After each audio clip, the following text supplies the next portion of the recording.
Now, this is Anna Wilding in Palm Beach. This is the trees. The branches have just been flying off them all day.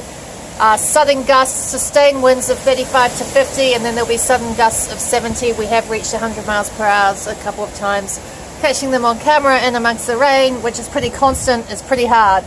You can't really see the waves of rain coming down right now, but there are.